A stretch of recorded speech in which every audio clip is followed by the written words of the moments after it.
Welcome to Dark Matter Files. Today's full episode is one that sent shockwaves through the travel world. A murder at sea. Newlywed disappears while on Mediterranean honeymoon cruise, a luxury vacation, a loving couple, and a mystery that still haunts the waves. Let's dive in. Emma and Luke Whitaker seemed like the perfect couple, young, beautiful, and madly in love. But just 5 days into their Mediterranean honeymoon cruise, Emma vanished without a trace. No witnesses, no struggle, just an empty deck chair, a pair of sandals, and a million unanswered questions. What began as a dream voyage would unravel into one of the most chilling maritime mysteries in recent history. Emma Whitaker had always believed that love was meant to be an adventure. A freelance travel photographer with a growing social media following, she had spent her 20s exploring the world's hidden corners, remote villages in Nepal, the jungles of South America, frozen landscapes in Iceland. But nothing had captivated her quite like Luke Whitaker, a charismatic investment banker she met at a gallery opening in Boston. Within a year, they were married in a charming vineyard ceremony in upstate New York, surrounded by friends, fairy lights, and promises of forever. The honeymoon was Luke's idea, a luxurious 2-week Mediterranean cruise aboard the Ocean Dreamer, one of the most opulent ships ever built. It was the kind of trip people saved up for their whole lives. Their cabin was a spacious suite with floor-to-ceiling windows that looked out over endless blue waters. From the moment they stepped on board in Athens, the couple seemed picture-perfect.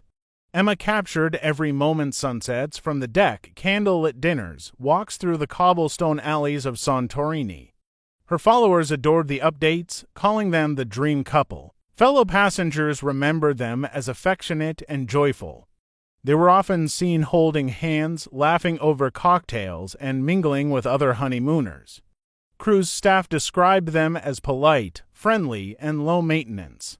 They had booked all the romantic packages: a private dinner under the stars, a couple's massage, and a hot air balloon excursion set for later in the trip. No one suspected that anything was wrong, but beneath the surface, something was off.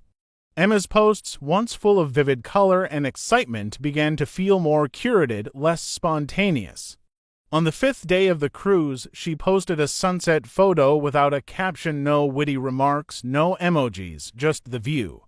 It was the last update she ever made. That night, around 4:30 a.m., Luke reported Emma missing. He claimed he had fallen asleep after they returned from a jazz performance on board and woke up hours later to find her gone. He told staff that Emma liked taking early morning walks alone, a habit she'd developed during her solo travels. But when security reviewed the onboard check-in systems, they found no activity from her key card after 11:15 p.m. The crew initiated a level-to-search protocol one step below full lockdown. Public spaces, restrooms, and all decks were scoured. Staff made announcements, gently at first, then more urgent. Fellow passengers joined in.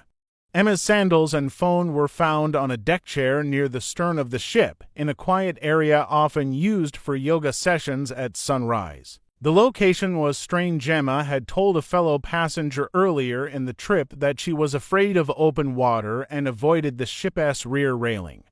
The Ocean Dreamer docked in Naples the next day, and Italian authorities boarded to investigate.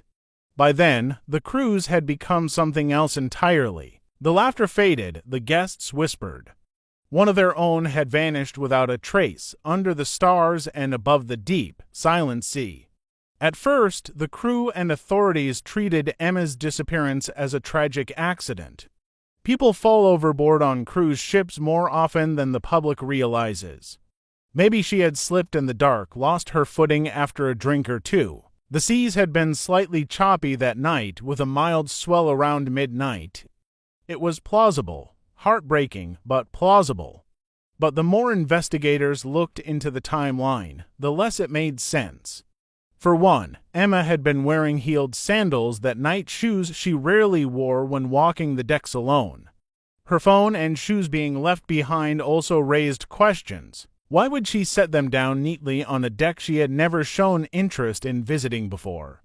The area where her belongings were found was at the very rear of the ship, partially hidden from the main deck and surrounded by high railings. Surveillance cameras pointed toward the bow and public areas, but this corner of the stern had a blind spot of fact that seemed to be either an unfortunate coincidence or a deliberate choice. Security footage from earlier that night showed Emma leaving the ship's lounge around 11:10 p.m. She appeared calm, sober, and alone. Luke followed about 15 minutes later. The camera caught him walking in the opposite direction of where her belongings were later found. When questioned, he said he assumed she went back to their suite. He didn't raise any alarms until nearly 5 hours later.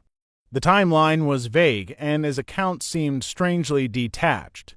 A forensic sweep of their suite revealed something investigators weren't expecting. Hidden inside a zipped camera case were printed travel documents. Among them was a one-way airline ticket for Emma scheduled 3 days before the cruise was supposed to end. The flight was from Naples to Boston. The booking was made 2 days before they even boarded the ship. The name on the ticket matched her passport. No return flight, no companion name, just her. This discovery flipped the investigation on its head. Why would a newlywed bride be planning to leave her honeymoon early without her husband? Emma's credit card records showed an online payment to a private shuttle service in Naples set for the morning of their scheduled docking. The implication was clear. She was planning to leave Luke and return home quietly, without confrontation. The ship's captain contacted Italian authorities immediately, who began treating the case as suspicious. Officers searched the ship for signs of struggle or foul play. No blood, no broken items, no signs of forced entry. But something felt off to clean, to neat. Back in the States, Emma's family was stunned. They hadn't known anything about her intention to leave early. Luke, when told about the plane ticket, appeared genuinely shocked or did an excellent job pretending. He insisted they were working through normal marital bumps and said Emma was emotional, prone to making impulsive decisions. Still, questions lingered. Why didn't he report her missing sooner? Why didn't he mention the argument others later said they had that night? Piece by piece, the picture of a fairy-tale honeymoon began to unravel, replaced by one of tension, secrets, and a mystery that was only just beginning to deepen. While investigators on board the Ocean Dreamer continued to comb through security footage and passenger logs, authorities back in Boston began to dig into Emma's personal life. What they found raised new questions and cast a darker shadow over her seemingly happy marriage. Emma had always been a private person despite her online presence. Her social media feed was full of scenic views, carefully edited couple shots, and travel tips, but rarely revealed anything personal. That began to change when her best friend, Zoe Chambers, stepped forward. Zoe told investigators that in the weeks leading up to the honeymoon, Emma had grown distant and increasingly anxious. She had confessed to Zoe during a long phone call that she had discovered something troubling on Luke's laptop, a string of emails and photos exchanged with another woman. According to Emma, the messages were intimate and ongoing, suggesting a relationship that predated their wedding. She was devastated but unsure how to confront Luke, especially so close to the honeymoon. Zoe also revealed that Emma didn't just find evidence of infidelity. She found financial documents, bank accounts, and transactions in Luke's name that he had never mentioned. Transfers to offshore accounts, large and unexplained withdrawals, and payments labeled with code-like descriptions. Emma had no idea what they meant, but they didn't look legitimate. She told Zoe she felt like she didn't really know who she had married. This revelation reframed everything. Emma wasn't just considering leaving Luke because of an affair. She might have stumbled upon something far more serious.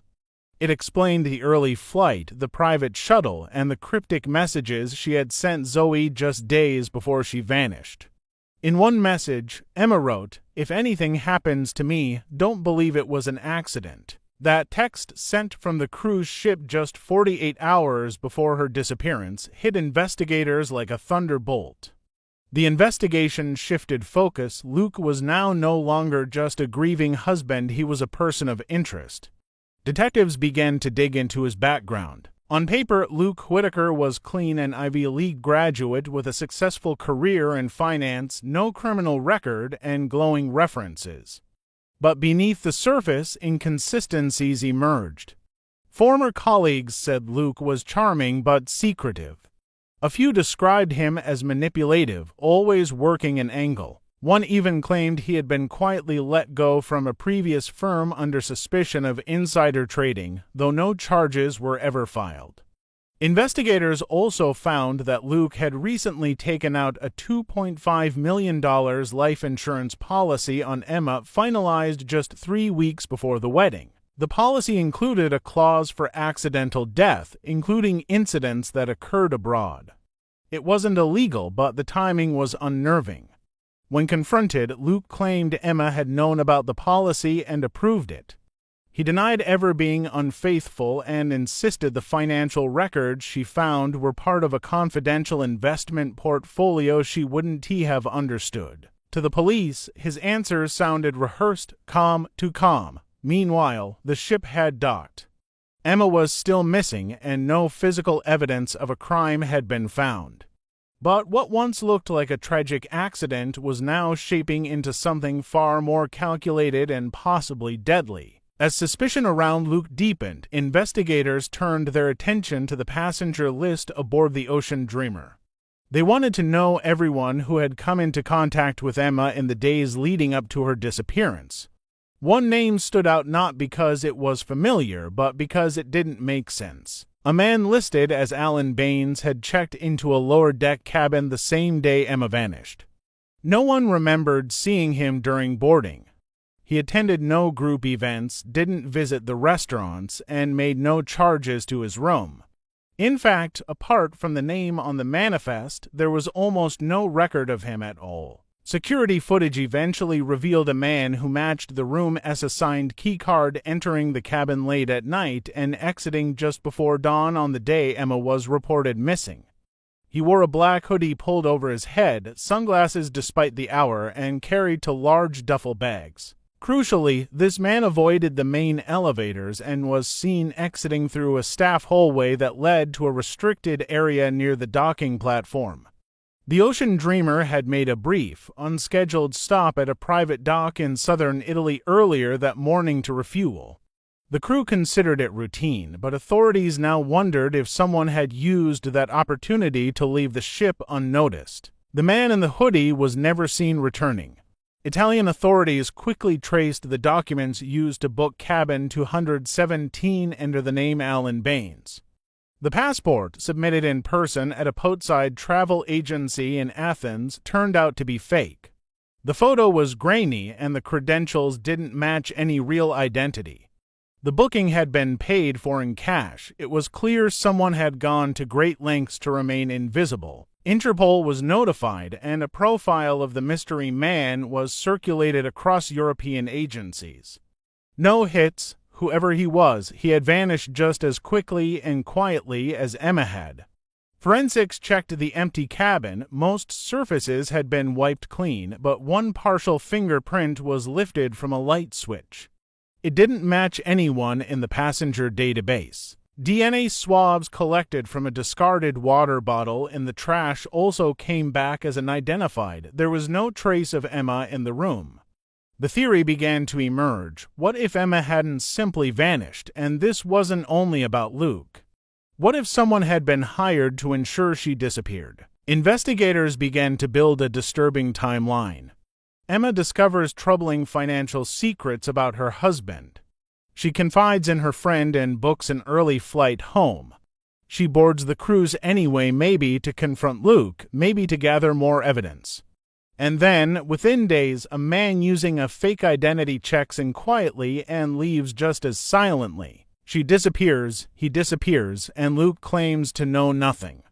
It was becoming harder to see these as unrelated events. Emma may have been trying to escape something bigger than a broken marriage.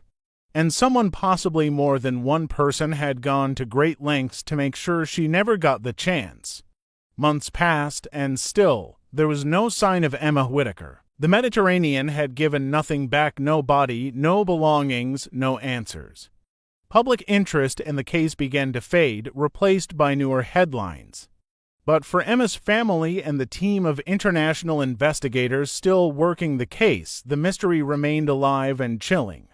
Luke Whitaker had returned to the United States for a time where he maintained his innocence in media interviews. Eventually, as scrutiny intensified and the life insurance payout was legally frozen, he relocated to Belize, claiming he needed space from the pressure and relentless speculation. Italian authorities, in collaboration with Interpol, continued their search for the unidentified man known only as Alan Baines. But the trail had gone cold, no fingerprints, no matching DNA, and no sightings. It was as if he had never existed. Without a suspect or a body, the case hovered in legal limbo. Emma was still officially listed as a missing person.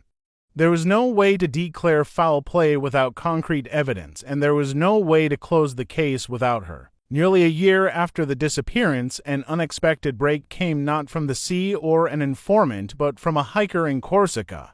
While trekking through a rocky coastal path, the hiker stumbled upon an old, weather-beaten backpack partially buried beneath an overhang. Inside were water-damaged clothes, an expired European SIM card, and, most significantly, a digital camera. Though battered by time and salt air, the memory card inside remained intact. It was sent to Italian authorities for recovery. What they found shocked them. The memory card contained dozens of photos taken aboard the Ocean Dreamer. Many matched ones already posted by Emma on social media, her smiling on the deck, taking selfies with the ocean in the background, and enjoying quiet moments by the railings. But one photo stood out. Taken unintentionally in the reflective glass of the ship's cafe, it showed Emma snapping a picture with her back to the window. Behind her, almost hidden in the reflection, was the blurred silhouette of a tall man in a hood watching her from a distance. The timestamp matched the night she disappeared. This photo placed the unknown man near Emma just hours before she vanished. More chillingly, analysis revealed that he wasn't just passing by. He had been in the same location as where her shoes and phone were later found. Authorities tried to enhance the image, hoping to uncover more facial detail, but it remained too blurry for definitive identification. Still, it added weight to the theory that Emma had been followed, watched, and perhaps targeted. Whether this man had acted alone or at someone else's request remained unanswered. To this day, Emma Whitaker has not been found. The Ocean Dreamer sails under a new name, its reputation tarnished by the mystery that unfolded on its decks. The photo, now evident in an open case file, is a haunting reminder of a life interrupted and the secrets swallowed by the sea. The truth, it seems, vanished just as Emma did into the deep, silent unknown. Thanks for watching Dark Matter Files. If you want more real-life mysteries and true crime that blurs the line between fact and fear, don't forget to like, subscribe, and turn on notifications. Until next time, stay curious and stay safe.